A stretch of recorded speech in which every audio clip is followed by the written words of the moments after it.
एबे श्रीमद् भगवद गीता आलोचना करबा। सप्तदश अध्यायर सप्तम श्लोक पर्यंत जाइथिला। आज अष्टम श्लोक रु आलोचना करबा। ये श्रद्धात्रय विभाग जोग भगवान को अर्जुनंकर प्रश्न थिला जे शास्त्र विधिमुत्सृज्य जजन्ते श्रद्धया नीत्वा तेषां निष्ठा तु का कृष्ण सत्वमाहो रजस्तमः। जो माने शास्त्र विधि को उल्लंघन करिबा उपेक्षा करंती किंतु श्रद्धा थाए, पूजा श्रद्धा सहकारे करंती, कर्तव्य कर्म श्रद्धा सहकारे करंती, उपासना श्रद्धा सहकारे करंती, सेमानकर निष्ठा बा सेमानकर स्थिति कौन, सेमानकर गति कुआड़ को हुए, सत्व ना रजो ना तम। भगवान कहले जे श्रद्धा अनुसारे सेमानकर गति हुए। सत्वनुरूपा ई श्रद्धा हुए सत्व अनुसारे, अंतःकरण अनुसारे। जो माने पूजा करुछंती बा उपासना करुछंती से माने को देवता को पूजा करुछंती तबे सात्विक। यदि यक्ष राक्षस धन संग्रह करने उद्देश्य, धन प्राप्त करने उद्देश्य उपासना करुछंती कि से माने भूत प्रेत इत्यादि को उपासना करुछंती, से अनुसार सात्विक राजसिक एवं तामसिक हबो। किंतु जदि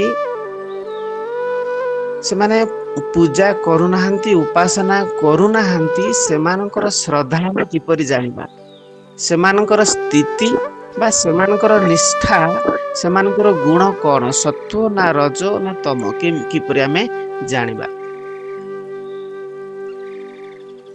भगवान कहउछंती जे सेमानकर आहार अनुसारे, को खाद्य प्रति, को आहार प्रति सेमानकर प्रियत्व भाव रहिछि, सेथिरु भी जानी हबो जे सेमानके सत्व ना रज ना तम।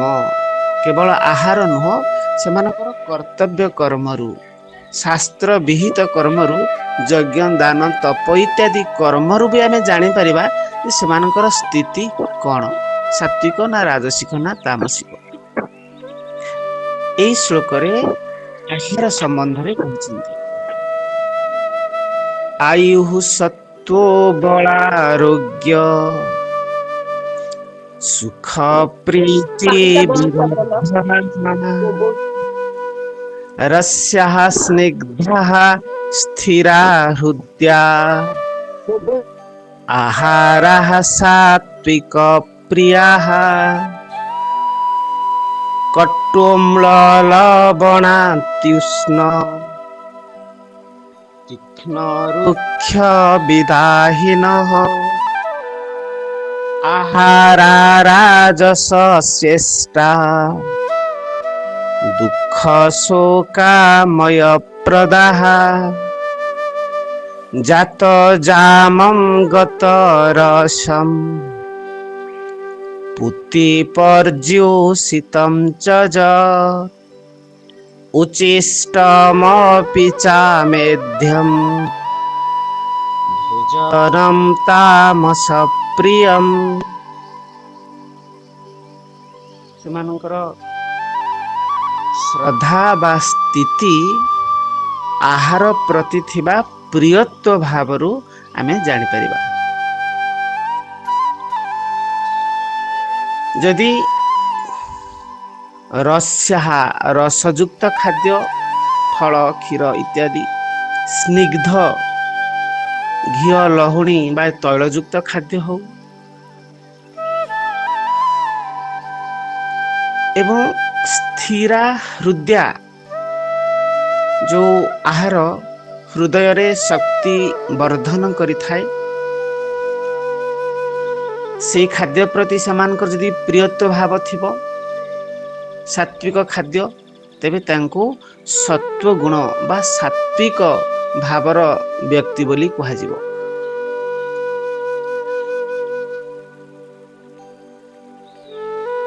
କଟୁ, ଅମ୍ଳ, ଲବଣ, ଅତି ଉଷ୍ମ, ତୀକ୍ଷ୍ଣ ଏସବୁ ବିଷୟରେ କହିଲେ। ପିତା ଯୁକ୍ତ ଖାଦ୍ୟ, ଖଟା ଯୁକ୍ତ ଖାଦ୍ୟ, ଲୁଣି, ଅତି ଲୁଣି ବା ଅତି ଉଷ୍ମ, ଅତି ଗରମ, ଅତି ରାଗ, ଅତି ଶୁଷ୍କ ଏବଂ ଶରୀରରେ ଯୋଉ ଖାଦ୍ୟ ଗୁଡିକ ଦାହ ପ୍ରଦାନ କରୁଥିବ, ଦାହ ସୃଷ୍ଟି କରୁଥିବ, ଉଗ୍ର ଭାବ ସୃଷ୍ଟି କରୁଥିବ, ତ ସେଇ ଖାଦ୍ୟ ପ୍ରତି ଯଦି ସେମାନଙ୍କର ପ୍ରିୟତ୍ୱ ଭାବ ଥିବ, ତେବେ ତାଙ୍କୁ ରାଜସିକ ବ୍ୟକ୍ତି ବା ରାଜସିକ ଭାବ ବୋଲି କୁହାଯିବ। ଯୋଉ ଖାଦ୍ୟ ଗୁଡିକ ଦୁଃଖ ଶୋକ ଆମୟ ପ୍ରଦାହା, ଦୁଃଖ ପ୍ରଦାନ କରିବ। ସେ ଖାଦ୍ୟ ଖାଇଲା ବେଳେ ଯେମିତି ଲଙ୍କା ଇତ୍ୟାଦି ଖାଇଲା ବେଳେ ଆଖିରୁ ନାକରୁ ପାଣି ବାହାରିବ, ସେଇ ସମୟରେ ଦୁଃଖ। ଏବଂ ରୋଗ ପ୍ରଦାୟକ, ଆମୟ ପ୍ରଦାହା, ରୋଗ ସୃଷ୍ଟି କରେ। ଆଉ କିଛି ଖାଦ୍ୟ ଅଛି ଜାତ ଜାମଂ ଗଳିତ, ଯୋଉଗୁଡିକ ଅଧିକ ସିଝି ଯାଇଥିବ ଅଥବା ଭଲ ଭାବରେ ସିଝି ନଥିବ, ଦରସିଝା। ଯୋଉଗୁଡିକ ଶୁଷ୍କ ଗତ ରସମ, ବାସି, ବାସି ଖାଦ୍ୟ ପୁତି, ଅଶୁଦ୍ଧ, ପର୍ଯୁଷିତମ୍ ବାସି, ଆଉ ଉଚ୍ଚିଷ୍ଟ ଅଇଁଠା ଖାଦ୍ୟ। ଅଇଁଠା ଖାଦ୍ୟରେ ଏମିତି କି ପଶୁ ପକ୍ଷୀଙ୍କର ଦୃଷ୍ଟି ପଡ଼ିଲେ ବି ତାକୁ ଉଚ୍ଚିଷ୍ଟ ବୋଲି କୁହାଯାଏ। ଆଉ ଅମେଧ୍ୟ, ମାଛ ମାଂସ ଇତ୍ୟାଦି ଅତ୍ୟନ୍ତ ଅପବିତ୍ର ଭୋଜନ, ଏସବୁ ତାମସିକ ବ୍ୟକ୍ତି ମାନଙ୍କର ପ୍ରିୟ ଭୋଜନ। ଏଇ ଖାଦ୍ୟରେ ଯୋଉମାନଙ୍କର ପ୍ରିୟତ୍ୱ ଭାବ ଥିବ, ତାକୁ ତାମସିକ ଭାବଯୁକ୍ତ ବ୍ୟକ୍ତି ବୋଲି କୁହାଯିବ। ତାମାନେ ଆହାରରେ କୋଉ ପ୍ରକାର ଆହାରରେ ଆମର ପ୍ରିୟତ୍ୱ ଭାବ ରହିଛି, ସେଥିରୁ ଜାଣି ହବ ଯେ ଆମେ ସାତ୍विକ ଶ୍ରଦ୍ଧା ଅଛି ଆମ ଭିତରେ, ନା ରାଜସିକ ଶ୍ରଦ୍ଧା ଅଛି, ନା ତାମସିକ ଶ୍ରଦ୍ଧା ଅଛି। ଆହାରର ପ୍ରିୟତ୍ୱ ଭାବରୁ। ଆଉ ଆହାର ପ୍ରକୃତରେ ଆହାର ରୁ ହିଁ ଆମର ସତ୍ୱ ବା ଅନ୍ତଃକରଣ ସୃଷ୍ଟି ହୋଇଥାଏ। ଅନ୍ନ ଯେମିତି ମନ ସେମିତି ହୁଏ। ଆହାର ଶୁଦ୍ଧଂ ସତ୍ୱ ଶୁଦ୍ଧି। ଯୋଉ ଖାଦ୍ୟ ଆମେ ଗ୍ରହଣ କରୁଛେ, ସେଥିରୁ ସେ ଖାଦ୍ୟ ଚାରୋଟି ଜିନିଷରେ ପରିଣତ ହୁଏ। ଖାଦ୍ୟରୁ ଚାରୋଟି ଜିନିଷ ତିଆରି ହୁଏ। ପ୍ରଥମ ଭାଗରୁ ଅତି ସୂକ୍ଷ୍ମ ଭାବରୁ, ଖାଦ୍ୟର ସୂକ୍ଷ୍ମ ଭାଗରୁ ଆମର ଅନ୍ତଃକରଣ, ମନ ବୁଦ୍ଧି ଇତ୍ୟାଦି ଅନ୍ତଃକରଣ ସୃଷ୍ଟି ହୁଏ। ସେଥିପାଇଁ ଯେମିତି ଅନ୍ନ ସେମିତି ମନ ବୋଲି କୁହାଯାଇଛି। ଖାଦ୍ୟର ଦ୍ଵିତୀୟ ଭାଗରୁ ବୀର୍ଯ୍ୟ ଉତ୍ପନ୍ନ ହୁଏ। ଆଉ ଖାଦ୍ୟର ତୃତୀୟ ଭାଗରୁ ରକ୍ତ ଇତ୍ୟାଦି ଉତ୍ପନ୍ନ ହୁଏ, ଶରୀର ଇତ୍ୟାଦି। ଏବଂ ଖାଦ୍ୟର ଶେଷ ଭାଗ, ସ୍ଥୂଳ ଅଂଶ ଯୋଉଗୁଡିକ, ସେଗୁଡିକ ମଳରେ ପରିଣତ ହେଇଥାଏ। ତେଣୁ ଆମେ ଯେମିତି ଖାଦ୍ୟ ଗ୍ରହଣ କରିବା, ଯୋଉ ପ୍ରକାର ଖାଦ୍ୟ, ସେ ଅନୁସାରେ ଆମର ଅନ୍ତଃକରଣ ଏବଂ ଶରୀର ନିର୍ମାଣ ହୋଇଥାଏ। ସେଥିପାଇଁ ଖାଦ୍ୟରେ ଶୁଦ୍ଧତା ବା ପବିତ୍ରତା ଭାବ ଆବଶ୍ୟକ। ଖାଦ୍ୟ ଶୁଦ୍ଧ ହବ କିପରି? ନା ଗୋଟିଏ ଖାଦ୍ୟର ପ୍ରକାର ଭେଦରୁ ତ ଆମେ ବୁଝିଲେ ଯେ ସେଟା କୋଉ ପ୍ରକାର ଖାଦ୍ୟ, ଅଧିକ ରାଗଯୁକ୍ତ, ଅଧିକ ଲୁଣିଆ, କି ଅଧିକ ଉଷ୍ମ, କି ମାଛ ମାଂସ ଆଦି ଅମେଧ୍ୟ ଅପବିତ୍ର ଖାଦ୍ୟ, କିମ୍ବା କ୍ଷୀର ଫଳ ଇତ୍ୟାଦି ସାତ୍ଵିକ ଖାଦ୍ୟ, ए खाद्य अनुसार आमर प्रभाव पड़ी थाए आम शरीर उपरे अंतःकरण उपरे एवं से शुद्धता बा अशुद्धता उत्पन्न होता है। द्वितीय प्रकार होची आमर उपार्जित धन। उपार्जित आमे धन को उपाय उपार्जन करुचे जदि सत उपाय धन अर्जन करुचे तेबे सेथिरु जो खाद्य प्रस्तुत करा जाए एवं ताकू जे ग्रहण करे ता द्वारा सात्विक प्रभाव पड़ी थाए कहीं सत उपाय धन उपार्जन करिचे। यदि लोभवशत धन उपार्जन करुचे तेबे ता द्वारा जो खाद्य प्रस्तुत हुए एवं सेथिरु जे खाद्य ग्रहण करे तो ता उपरे राजसिक प्रभाव। यदि ठकिकी अथवा अन्य मानक दुख कष्ट देई बा हानि मारी इत्यादि करी आमे कौन सी उपाय धन उपार्जन करुचे तेबे से धनरु जो उपार्जित धनरु जो खाद्य आमे प्रस्तुत करि थाउ तो ता द्वारा तामसिक प्रभाव पड़ी थाए। तेणु आहार शुद्धता आमर उपार्जित धन उपर प्रभाव पड़े। तापरे आहार को जी प्रस्तुत करुछंती खाद्य जी प्रस्तुत करुछंती से को मनोभाव रे खाद्य प्रस्तुत करुछंती तांको भितरे जदि सत भावना रहुची तेबे सात्विक खाद्य सात्विक प्रभाव पड़ी था।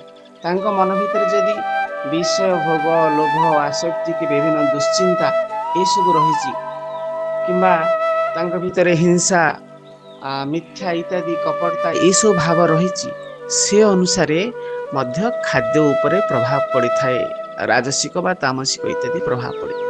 तेणु खाद्य जे प्रस्तुत करती तो तांकर मानसिकता तांकर मनोभाव शुद्ध हवा आवश्यक तेरे शुद्ध खाद्य प्रस्तुत हुए। ग्रहणकारी आमे जिते खाद्य ग्रहण करुचे तो को मनोभाव रे खाद्य ग्रहण करुचे आम भितरे से समय मनरे कौन भावना रहुची कौन चिंतन रहुची को कथा आमे भाबुचे तार प्रभाव मध्य खाद्य ऊपर पड़े। खाद्य जेते बेले आम शरीर को जाए आम प्राण आकर्षित करे तो चारि पाखर परमाणु गुड़ी को भी आकर्षित करता है। तो जो स्थान रे जो परिवेश रे आम खाद्य ग्रहण करुचे तो तार प्रभाव मध्य पड़ी थाए। ये सबुर प्रभाव खाद्य उपरे पड़े से शुद्धता बा अशुद्धता भाव सृष्टि हुए से सात्विक राजसिक और तामसिक भाव सृष्टि होता है। किंतु सर्वोत्तम जहा सर्वोपरि पद्धति होची बा सर्वोत्तम भाव होची आमे खाद्य को ठाकुर को समर्पण पूर्वक ग्रहण करिया ये होची सर्वोत्तम पक्ष। खाद्य जेमती प्रस्तुत होउथाउ जो प्रकार प्रस्तुत होउथाउ ताकू जेबे आमे ठाकुर को समर्पी दे थाउ ठाकुर को समर्पण कर दो तो सेते बेले से खाद्य ही कि रुहिनी से हे जाए प्रसाद। खाद्य रे रुचि रहिले सात्विक राजसिक तामसिक भाव इत्यादि सृष्टि हुए किंतु खाद्य जेते बेले प्रसाद रे परिणत हो जाए केते बेले आमे जेबे ठाकुर को समर्पी दो तो से प्रसाद ग्रहण कला परे आउ गुणातीत हो जाए। खाद्य रे रुचि जो अनुसार रुहे से अनुसार सत्वगुण रजगुण तमगुण इत्यादि उत्पन्न हुए किंतु जेबे भक्त भक्तिर सहित भावर सहित प्रभु को समर्पी दिए खाद्य एवं प्रभुकर अधरामृत खाद्य रे मिसीगला परे से खाद्य आउ खाद्य है कि रुहेनी से हे जाए प्रसाद। प्रसाद रु आसे प्रसन्नता ठाकुर प्रसाद ग्रहण कला परे मनरे प्रसन्नता भाव आसी थाए। तेणु ये होची सर्वोत्तम पक्ष सर्वोपरि विधि जे आमे ଖାଦ୍ୟକୁ ଖାଦ୍ୟ ଭାବରେ ନୁହେଁ, ଆମେ ରୁଚି ଭାବରେ ନୁହେଁ, ନିଜ ରୁଚି ଅନୁଯାୟୀ ଗ୍ରହଣ କରିବାନି, ଆମେ ଖାଦ୍ୟକୁ ସମର୍ପଣ ପୂର୍ବକ ପ୍ରସାଦ ଭାବରେ ଗ୍ରହଣ କରିବା। ଖାଦ୍ୟ ପ୍ରସ୍ତୁତ କଲାବେଳେ ମୁଁ ପ୍ରଭୁଙ୍କୁ ଯୋଉ ଖାଦ୍ୟ ପ୍ରିୟ ଲାଗୁଛି ସେଇ ଖାଦ୍ୟ ହିଁ ଆମେ ପ୍ରସ୍ତୁତ କରିବା, ନିଜ ରୁଚି ଅନୁସାରେ ନୁହେଁ। ଠାକୁରଙ୍କୁ ଯୋଉ ଖାଦ୍ୟ ପ୍ରିୟ, ପ୍ରଭୁଙ୍କୁ ଯୋଉ ଖାଦ୍ୟ ପ୍ରିୟ, ତାଙ୍କର ରୁଚି ଅନୁସାରେ, ପ୍ରଭୁଙ୍କ ପ୍ରସନ୍ନତା ଅନୁସାରେ ଖାଦ୍ୟ ପ୍ରସ୍ତୁତ କରିବା, ଏ ହେଉଛି ସର୍ବୋତ୍ତମ ବିଧି। ସ୍ୱପଚ ବାଲ୍ମୀକିଙ୍କ କଥା ଆମେ ପୂର୍ବରୁ ବହୁତ ଥର ଶୁଣିଛେ। ମହାଭାରତ ଯୁଦ୍ଧ ପରେ ଯେତେବେଳେ ଯୁଧିଷ୍ଠିର ରାଜସିଂହାସନରେ ବସିଲେ ଏବଂ ରାଜସ୍ୱ ଯଜ୍ଞ କଲେ, ସେତେବେଳେ ସମସ୍ତଙ୍କୁ ନିମନ୍ତ୍ରଣ କଲେ। ଖୁବ୍ ଜାକଜମକରେ ଯଜ୍ଞ ଚାଲିଲା। ଯଜ୍ଞ ଆରମ୍ଭରୁ ଭଗବାନ ଶ୍ରୀକୃଷ୍ଣ ଗୋଟିଏ ଶଙ୍ଖ ସ୍ଥାପନ କରିଥିଲେ ଏବଂ କହିଥିଲେ, ଯେବେ ଯଜ୍ଞ ଆମର ସୁଚାରୁ ରୂପେ ପୂର୍ଣ୍ଣ ହେଇଯିବ, ନିର୍ବିଘ୍ନରେ ପୂର୍ଣ୍ଣ ହେଇଯିବ, ତ ଏଇ ଶଙ୍ଖ ବାଜି ଉଠିବ। ଯଜ୍ଞ ଶେଷ ହେଲା କିନ୍ତୁ ଶଙ୍ଖ ବାଜିଲାନି। ତ ଅନୁଭବ କଲେ ସମସ୍ତେ ଯେ କିଛି ତ୍ରୁଟି ରହିଛି। ଭଗବାନଙ୍କୁ ପଚାରିଲେ, ପ୍ରଭୁ ତ୍ରୁଟି କଣ ଅଛି, ଶଙ୍ଖ କାହିଁକି ବାଜିଲାନି? ଭଗବାନ କହିଲେ ଯେ ବିଶେଷ ତ୍ରୁଟି ହେଇଛି, ଜଣେ ବିଶେଷ ଅତିଥିଙ୍କୁ ତ ନିମନ୍ତ୍ରଣ କରାଯାଇନି, ତାଙ୍କୁ ଡକାଯାଇନି। ସମସ୍ତ ମୁନି ଋଷି ରାଜା ମହାରାଜା ସମସ୍ତେ ଆସିଲେ, କିନ୍ତୁ ଆଉ ଜଣେ ଅତିଥିଙ୍କୁ ଆମେ ନିମନ୍ତ୍ରଣ କରିନେ, ସେଇଟା ଆମର ତ୍ରୁଟି ହେଇଛି। ସେ ବିଶେଷ ଶ୍ରଦ୍ଧାଳୁ ଭକ୍ତ ଜଣେ। ତ କିଏ ସେ? ଭଗବାନ ଠିକଣା ବତେଇଲେ, କହିଲେ ଏଇ ତୁମରି ନଗରରେ ରହିଛନ୍ତି ଏବଂ ସବୁବେଳେ ସିଏ ଯିବା ଆସିବା କରନ୍ତି, ତୁମର ମହଲକୁ ଆସନ୍ତି ଯିବା ଆସିବା କରିବା ପାଇଁ। କିଏ ସେ? ନା ସ୍ୱପଚ ବାଲ୍ମୀକି, ଯିଏକି ସଫାସଫି କାମ କରନ୍ତି, ତ ପ୍ରତିଦିନ ସଫାସଫି କରନ୍ତି, ତାଙ୍କୁ ତୁମେ ନିମନ୍ତ୍ରଣ କରିବ। ତ ଭୀମ ଅର୍ଜୁନ ଯାଇକି ବାଲ୍ମୀକି ନିକଟରେ ପହଞ୍ଚିଲେ ଏବଂ ନିମନ୍ତ୍ରଣ କଲେ। ସ୍ୱପଚ ବାଲ୍ମୀକି ଭଗବାନଙ୍କର ପରମ ଭକ୍ତ, ତାଙ୍କ ଭିତରେ ବିନମ୍ରତା ଭାବ ଥାଏ। ତ କହିଲେ, ନାଇଁ ନାଇଁ, ଆପଣମାନେ ସମସ୍ତେ ପ୍ରସାଦ ଗ୍ରହଣ କରିସାରନ୍ତୁ, ମୋର ତ ଆପଣମାନଙ୍କର ଅଇଁଠା, ଆପଣମାନଙ୍କର ପ୍ରସାଦ ମୁଁ ଗ୍ରହଣ କରି ମୁଁ ଯୋଗ୍ୟ ନୁହେଁ। ନିଜର ବିନମ୍ରତା ଭାବ ଦେଖେଇଲେ ଭୀମଙ୍କ ପାଖରେ, ଅର୍ଜୁନଙ୍କ ପାଖରେ। କିନ୍ତୁ ଭୀମ ଅର୍ଜୁନ ତ ପ୍ରଣାମ କରିକି ତାଙ୍କୁ ନିମନ୍ତ୍ରଣ କଲେ ପ୍ରସାଦ ଗ୍ରହଣ କରିବା ପାଇଁ। ଏପଟେ ଦ୍ରୌପଦୀ ଯେ ବିଶେଷ ଅତିଥିଙ୍କୁ ପ୍ରସାଦ ଦିଆଯିବ, ଏ ଭାବରେ ବିଶେଷ ଭାବରେ ଖୁବ୍ ତତ୍ପରତା ସହ ଯତ୍ନ ପୂର୍ବକ ସ୍ୱାଦିଷ୍ଟ ବ୍ୟଞ୍ଜନ ପ୍ରସ୍ତୁତ କରୁଥାନ୍ତି। କାହିଁକି ନା ବିଶେଷ ଅତିଥି ପ୍ରସାଦ ଗ୍ରହଣ କରିବା ପରେ ଆମର ଯଜ୍ଞ ପୂର୍ଣ୍ଣ ହେବ। ତେଣୁ ସ୍ୱପଚ ବାଲ୍ମୀକି ଆସିଲେ ପ୍ରସାଦ ଗ୍ରହଣ କରିବା ପାଇଁ। କୋଉଠି ତାଙ୍କୁ ଦିଆଯିବ? ଜାତିରେ ଚାଣ୍ଡାଳ। ତ ଭଗବାନ କହିଲେ, ନାଇଁ, ଯିଏ ମୋ ପ୍ରତି ଶ୍ରଦ୍ଧା ଭାବ ରଖିଥାଏ, ମୋର ଭଜନ ଯିଏ କରୁଥାଏ, ସେ ସବୁଠାରୁ ଶ୍ରେଷ୍ଠ। ସେ ଚାଣ୍ଡାଳ ହେଲେ ବି ସବୁଠୁ ଶ୍ରେଷ୍ଠ। କିନ୍ତୁ ବ୍ରାହ୍ମଣ ହିଁ ଯଦି ମୋର ଶରଣାପନ୍ନ ନୁହେଁ, ମୋର ଭଜନ କରୁନାହିଁ, ତେବେ ଜାତିରେ ଶ୍ରେଷ୍ଠ ହେଲେ ବି ସେ ଚାଣ୍ଡାଳ ହେବ। ତେଣୁ ଇଏ ସବୁଠୁ ଶ୍ରେଷ୍ଠ। ୟାଙ୍କୁ ନେଇ ପାକଶାଳାରେ, ଯୋଉଠି ରନ୍ଧନ କରାଯାଏ, ସେ ପାକଶାଳାରେ ସ୍ୱପଚ ବାଲ୍ମୀକିଙ୍କୁ ପ୍ରସାଦ ଦିଆଯାଉ। ତ ସେୟା ହିଁ କରାଗଲା।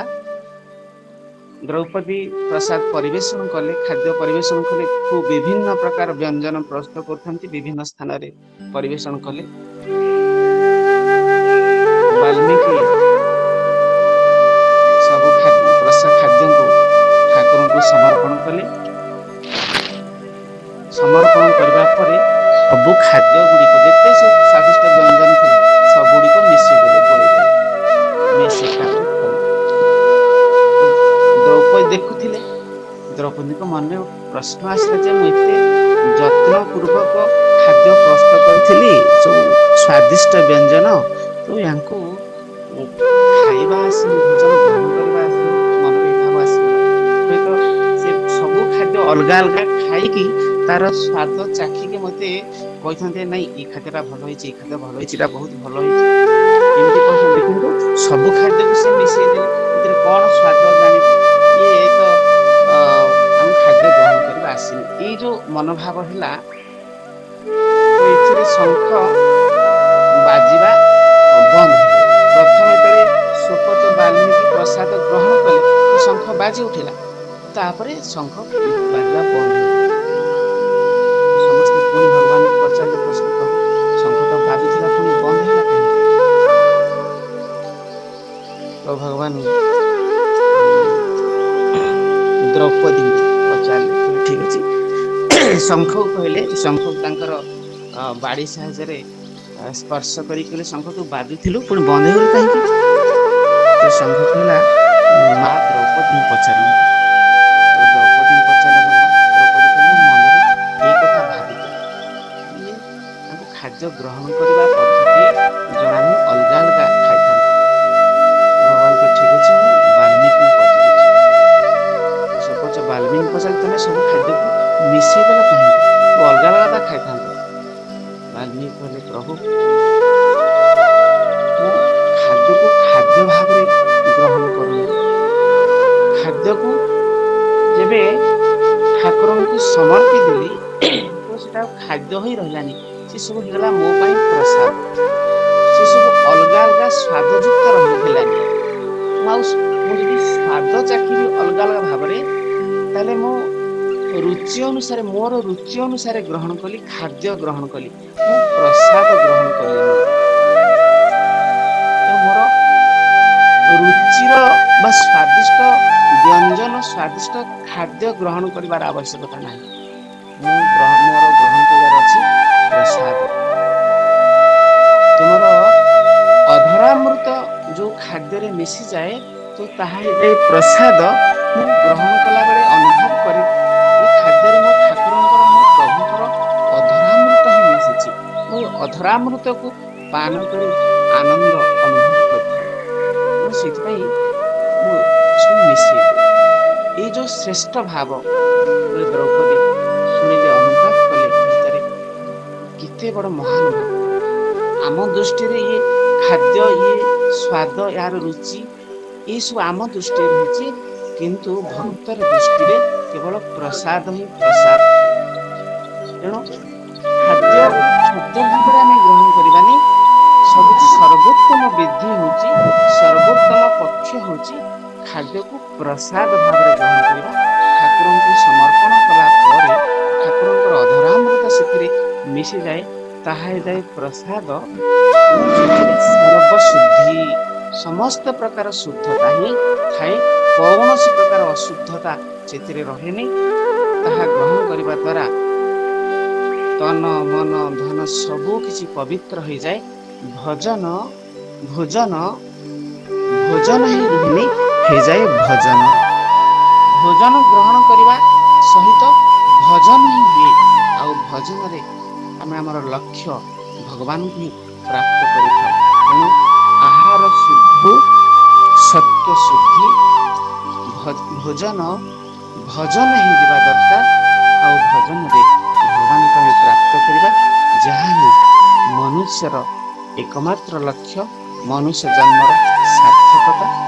ତେଣୁ ଆହାର ଗ୍ରହଣର ସର୍ବୋତ୍ତମ ବିଧି, ସର୍ବୋତ୍ତମ ପକ୍ଷ ହଉଛି ଠାକୁରଙ୍କୁ ସମର୍ପଣ ପୂର୍ବକ, ସମର୍ପଣ କଲା ପରେ ପ୍ରସାଦ ହେଇଯାଏ। ଏଇ ପ୍ରସାଦକୁ ଆମେ ଗ୍ରହଣ କରିବା, ସେଥିରେ ସମସ୍ତ ପ୍ରକାର ଅଶୁଦ୍ଧତା ଦୂର ହେଇଯାଏ, ଶୁଦ୍ଧତା ଆସିଥାଏ। ଓମ୍ ଶାନ୍ତି। ବାଣୀକୁ ଠାକୁରଙ୍କ ଶ୍ରୀ ଚରଣରେ ସମର୍ପଣ କରି ବିରାମ ଦଉଛି।